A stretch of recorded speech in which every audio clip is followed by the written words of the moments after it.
संगत जी, मेरी तरफ से आप सभी को राधा स्वामी जी। मुझे एक सत्संगी का मैसेज आया। उन्होंने कहा, आप भजन सिमरन के रूल्स पर एक वीडियो बनाइए। वैसे तो जब बाबा जी नामदान देते हैं तब भजन सिमरन के 3 मुख्य रूल्स हर सत्संगी को समझा दिए जाते हैं और पूरी जिंदगी उन्हीं पर चलने को कहा जाता है। सच बात तो ये है, इन 3 रूल्स के बिना हम एक स्टेप भी आगे नहीं बढ़ सकते। मैंने उन तीनों रूल्स पर पहले ही एक पूरी वीडियो बना रखी है और अपने चैनल पर अपलोड की है। अगर आप उन तीनों रूल्स को अच्छे से समझना चाहते हैं तो आप मेरे चैनल पर जाकर वह वीडियो जरूर देखें। उसका लिंक मैं इस वीडियो के डिस्क्रिप्शन में भी दे दूंगा। आज की इस वीडियो में हम उन 3 रूल्स की थोड़ी थोड़ी बात भी करेंगे, लेकिन साथ ही मैं आपके साथ 10 ऐसे रूल्स शेयर करूंगा जो हर उस सत्संगी में दिखाई देने चाहिए जो सच में भजन सिमरन करना चाहता है। अगर आपको लगता है कि आप भजन सिमरन में तरक्की नहीं कर पा रहे, अगर बैठते हैं पर अंदर कुछ बदल नहीं रहा, तो आज ईमानदारी से खुद को जांचिए। क्या आप इन 10 रूल्स को फॉलो कर रहे हैं? अगर आप इन 10 रूल्स को अपनी जिंदगी में उतार लेते हैं तो यकीन मानिए, कुछ ही हफ्तों में आप महसूस करेंगे कि भजन सिमरन में आप आगे बढ़ रहे हैं और अंदर से पहले से ज्यादा शांति, हल्कापन और आनंद महसूस होने लगेगा। संगत जी, वीडियो में आगे बढ़ने से पहले एक छोटी सी विनती है। अगर आपने अभी तक इस चैनल को सब्सक्राइब नहीं किया है तो चैनल को सब्सक्राइब जरूर कर दें, वीडियो को लाइक कर दें और कमेंट बॉक्स में राधा स्वामी जरूर लिख दें। सबसे पहले हम समझते हैं वह 3 रूल कौन से हैं जो बाबा जी नामदान देते समय हर सत्संगी को समझा देते हैं। रूल नंबर 1, पवित्र दृष्टि और पवित्र विचार रखें। अगर आप पुरुष हैं तो पराई औरत की तरफ सदा अच्छी और पवित्र सोच रखें, और अगर आप स्त्री हैं तो पराये पुरुष की तरफ सदैव मर्यादा और शुद्ध भाव रखें, क्योंकि भजन सिमरन की शुरुआत नजर और सोच की पवित्रता से होती है। रूल नंबर 2, मांस, अंडा और शराब से पूर्ण त्याग करें। भजन सिमरन करने वाला सत्संगी कभी भी मांस, अंडा और शराब का सेवन नहीं करता, क्योंकि यह चीजें मन को भारी बनाती हैं और आत्मा को नीचे खींचती है। रूल नंबर 3, हक हलाल की कमाई। हमारी रोजी रोटी ईमानदारी की होनी चाहिए। किसी का हक मारकर, धोखा देकर या गलत तरीकों से कमाई हुई रोटी भजन सिमरन में कभी काम नहीं आती। संगत जी, इन 3 रूल्स के बिना भजन सिमरन का रास्ता शुरू ही नहीं होता। इसके अलावा भजन सिमरन के 10 और नियम भी है जिन्हें बाबा जी अपने सत्संग में बार बार समझाते रहते हैं। आइए आज जानते हैं बाबा जी के बताए हुए वे 10 नियम और उन पर बाबा जी क्या कहते हैं। रूल नंबर 1, हर रोज भजन सिमरन पर बैठना। बाबा जी समझाते हैं, अगर हमारा मन हर रोज दुनिया में घूमता है तो भजन सिमरन कभी कभी क्यों। भजन सिमरन में हम एक ही काम करते हैं, मन को कंट्रोल करना, मन को दुनियादारी से निकालकर भीतर की तरफ लगाना। अगर मन हर रोज कामकाज, रिश्तेदारी, चिंता और मोह में घूमता है तो उसे कंट्रोल करने के लिए हमें भी हर रोज भजन सिमरन पर बैठना पड़ेगा। याद रखें, अगर हम मन को हर रोज पकड़ने की कोशिश नहीं करेंगे तो यह मन दुनियादारी में ही फंसा रहेगा। बाबा जी कहते हैं, जैसे एक चौकीदार रोज अपनी ड्यूटी करता है, वैसे ही अपने मन को कंट्रोल करने के लिए हमें भी हर रोज ड्यूटी निभानी है। अच्छे चौकीदार बनिए और मन को कंट्रोल करने की ड्यूटी कभी मत छोड़िए। रूल नंबर 2, एक ही समय हर रोज बैठना। बाबा जी बार बार समझाते हैं कि भजन सिमरन में सबसे बड़ा नियम है एक ही समय हर रोज बैठना, क्योंकि हमारा मन आवारा घोड़े की तरह है, कभी यहां कभी वहां, दुनिया के खेतों में दौड़ता रहता है। जब हम रोज एक ही समय भजन सिमरन पर बैठते हैं तो मन को हर रोज उस समय संदेश मिलता है, अब भजन सिमरन का समय है। धीरे धीरे मन उस समय पर अपने आप झुकने लगता है। अगर आज सुबह, कल रात, परसों दोपहर बैठेंगे तो मन कभी नियम में नहीं आएगा। बाबा जी कहते हैं, मन को नियम में लाओ, तभी सूरत अंदर चलेगी। जैसे स्कूल का बच्चा घंटी सुनते ही क्लास में बैठ जाता है, वैसे ही मन को भी नाम की घंटी सिखानी पड़ती है। एक ही समय पर बैठना आत्मा को ताकत देता है, सिमरन को गहरा करता है और काल से रक्षा करता है। रूल नंबर 3, हर रोज एक ही जगह पर भजन सिमरन के लिए बैठे। बाबा जी समझाते हैं कि भजन सिमरन केवल समय से नहीं, जगह से भी गहरा होता है। इसलिए तीसरा नियम है, अपने घर में भजन सिमरन के लिए एक निश्चित जगह तय करें और हर रोज उसी जगह पर बैठे। जब हम रोज रोज एक ही जगह बैठते हैं तो उस जगह पर नाम की शक्ति बसने लगती है। धीरे धीरे वह जगह साधारण कमरा नहीं रहती, वह साधना स्थल बन जाती है। बाबा जी कहते हैं, जिस जगह पर हमने पसीना बहाकर मन को पकड़ा है, वहीं से रूहानियत की शुरुआत होती है। जब आप उस कमरे में जाते हैं या उस जगह को देखते हैं तो अपने आप मालिक की याद आनी चाहिए। मन में भजन सिमरन का शौक जागे, बैठने की तड़प बने। अगर रोज अलग अलग जगह बैठेंगे तो मन कभी टिकेगा नहीं। जैसे मां का आंचल बच्चे को सुरक्षा देता है, वैसे ही निश्चित जगह मन को सुरक्षा देती है। वह जगह हमारा रूहानी घर बन जाती है। बाबा जी समझाते हैं, दुनिया बदलती रहे, हालात बदलते रहे, पर हमारी भजन सिमरन की जगह कभी न बदले। आज ही अपने घर में एक पवित्र कोना तय करें और निश्चय करें, यही बैठेंगे, यही मालिक से मिलेंगे। रूल नंबर 4, क्वांटिटी नहीं, क्वालिटी का ध्यान रखें।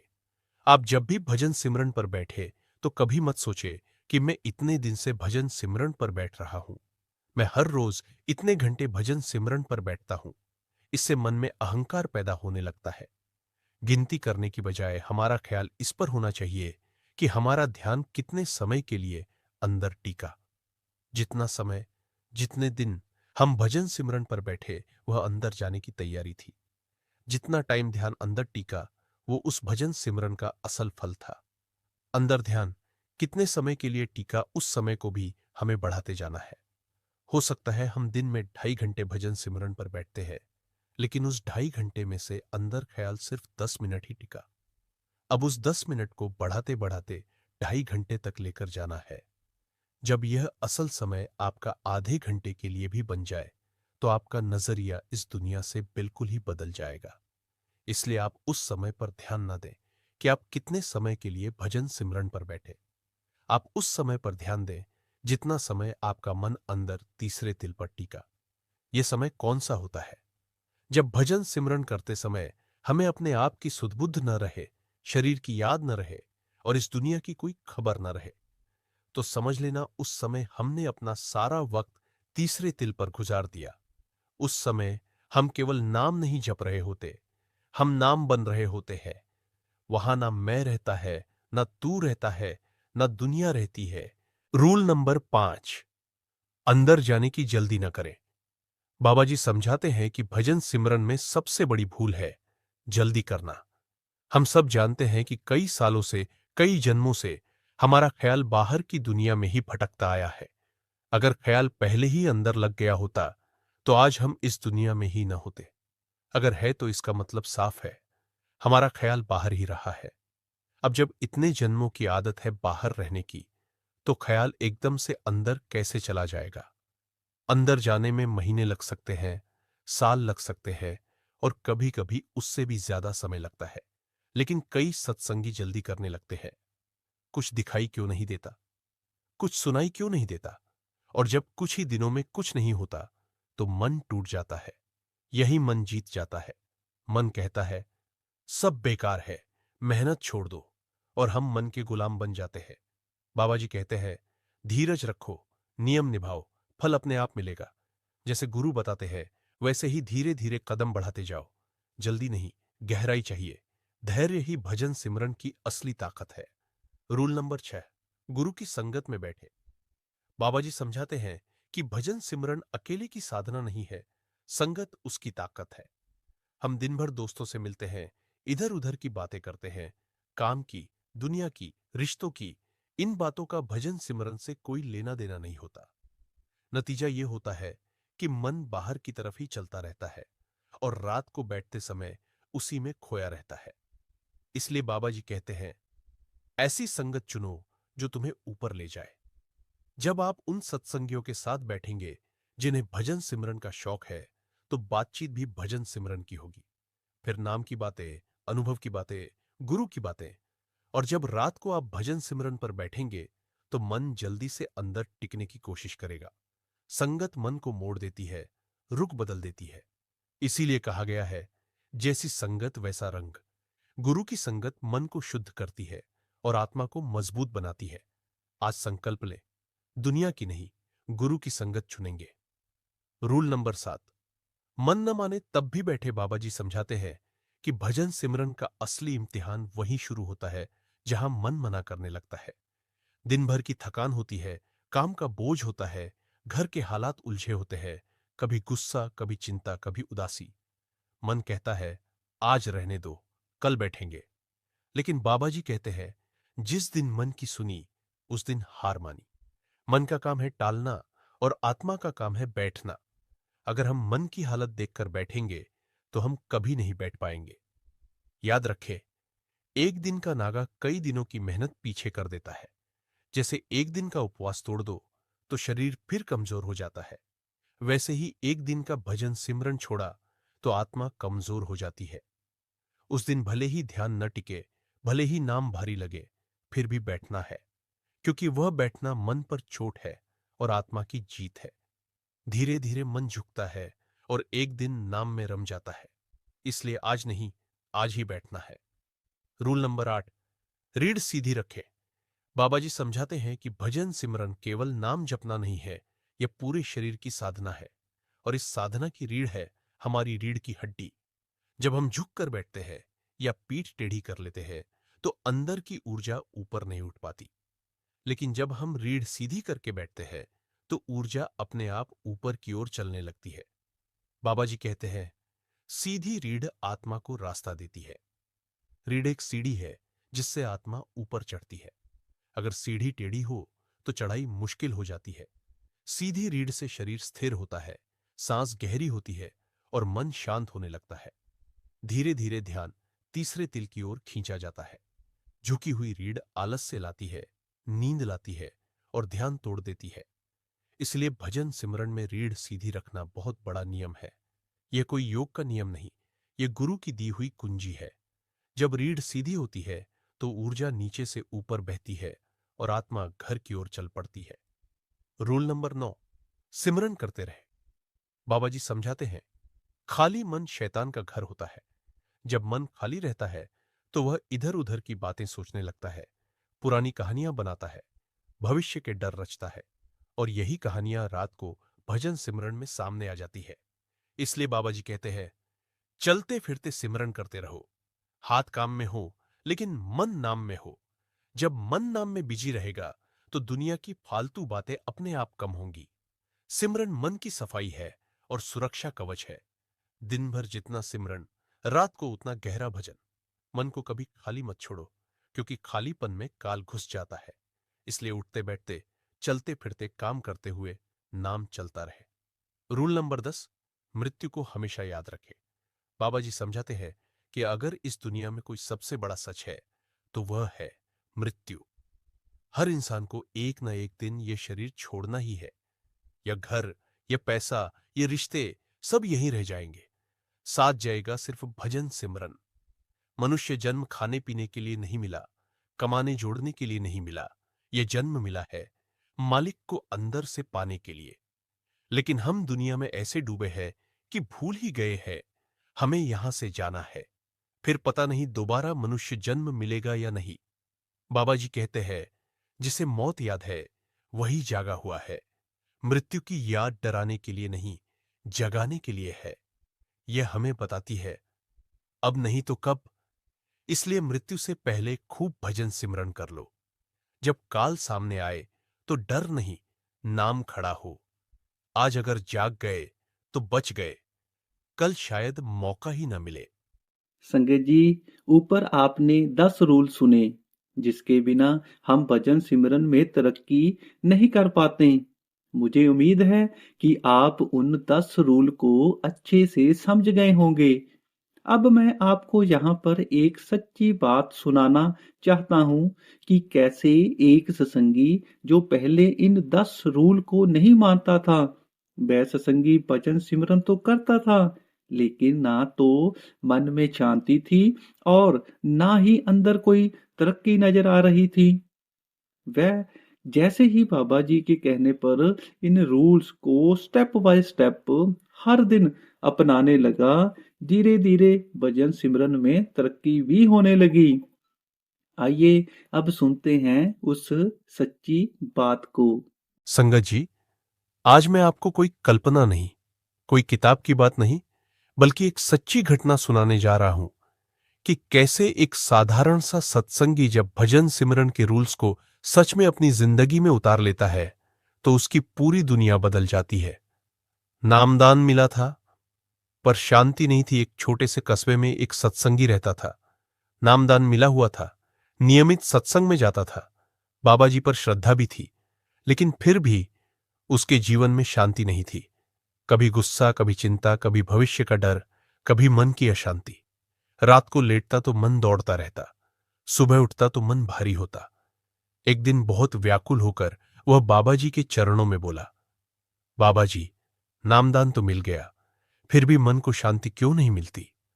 बाबा जी मुस्कुराए, वो करुणा भरी मुस्कान जो शब्दों से ज्यादा समझा देती है।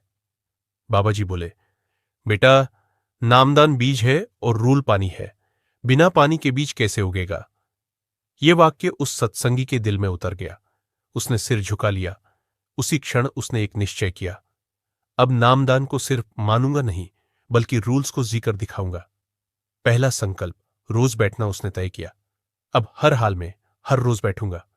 पहला दिन मन भागा, दूसरा दिन नींद आई, तीसरा दिन शरीर थका। मन बोला, आज छोड़ दे, कल बैठ लेंगे। लेकिन उसी समय उसे बाबा जी की बात याद आई, मन न माने तब भी बैठना है। वह बैठ गया। मन हारा, सत्संगी जीत गया। दूसरा संकल्प, हर रोज एक ही समय। अब वह रोज एक ही समय पर बैठने लगा। शुरुआत में मुश्किल हुई, लेकिन कुछ ही दिनों में मन उस समय का आदी होने लगा। यहां तक कि अब हालात ऐसे हो गए, जैसे ही समय आता मन खुद कहता, चलो भजन सिमरन का समय हो गया। तीसरा संकल्प, एक ही जगह। उसने घर में एक कोना तय किया, वही जगह, भजन की, सिमरन की, मालिक की। अब जब भी उस कोने को देखता, अंदर से आवाज आती, मालिक यहां याद किए जाते हैं। वो जगह उसके लिए मंदिर बन गई। चौथा संकल्प, क्वांटिटी नहीं, क्वालिटी। पहले वह गिनता था, आज कितने घंटे बैठे, आज कितना समय हुआ। अब उसने सवाल बदल लिया, आज मन कितनी देर अंदर टिका। वह समय नहीं, ध्यान गिनने लगा। घंटे कम भी होते तो भी संतोष रहता, क्योंकि अब बैठना सच्चा होने लगा था। पांचवा संकल्प, जल्दी नहीं, पहले मन कहता, कुछ क्यों नहीं दिखता, कुछ क्यों नहीं सुनाई देता। अब वह बोला, जो होगा धीरे धीरे होगा। अब अधीरता नहीं थी, धैर्य था। जो भी मिलता उसी में खुश रहता और मालिक का शुक्रिया अदा करता। छठा संकल्प, संगत बदलना। पहले उसके दोस्त ऐसे थे जिनका ना भजन से संबंध ना सिमरन से। अब उसने सत्संगियों की संगत पकड़ ली। बातें बदली, सोच बदली, रास्ता बदला। मन हल्का होने लगा। सातवां संकल्प, चलते फिरते सिमरन। अब उसने मन को खाली नहीं छोड़ा। चलते हुए नाम, काम करते हुए नाम, उठते बैठते नाम। जहां पहले मन फालतू सोचों में डूबा रहता था, अब सिमरन में लगा रहने लगा। आठवां संकल्प, रीढ़ सीधी, सीधा ध्यान। नींद कम हुई, शांति बढ़ी, बैठक गहरी होने लगी। नौवां संकल्प, मृत्यु को याद रखना। अब वह रोज सोचता, आज आखिरी दिन भी हो सकता है। यह सोच उसे डराती नहीं थी, जगाती थी। वह और मन से बैठने लगा। परिणाम, जीवन बदल गया धीरे धीरे, पर साफ साफ। गुस्सा कम हुआ, धैर्य बढ़ा, घर में शांति आई, मन में आनंद बसने लगा। एक दिन उसने बाबा जी से कहा, बाबा जी, अब दुनिया पहले जैसी नहीं लगती। बाबा जी मुस्कुराए, दुनिया नहीं बदली, तू बदल गया। संगत जी, रूल बोझ नहीं होते, रक्षा कवच होते हैं। जो निभाता है वही बचता है। आज आप भी एक संकल्प ले, मैं रूल निभाऊंगा और अपनी जिंदगी बदलूंगा। संगत जी, वीडियो में बस इतना ही। अगर आपको यह वीडियो अच्छी लगी तो आप इस चैनल को सब्सक्राइब जरूर कर दें, वीडियो को लाइक कर दें और कमेंट बॉक्स में राधा स्वामी जरूर लिख दें। राधा स्वामी जी।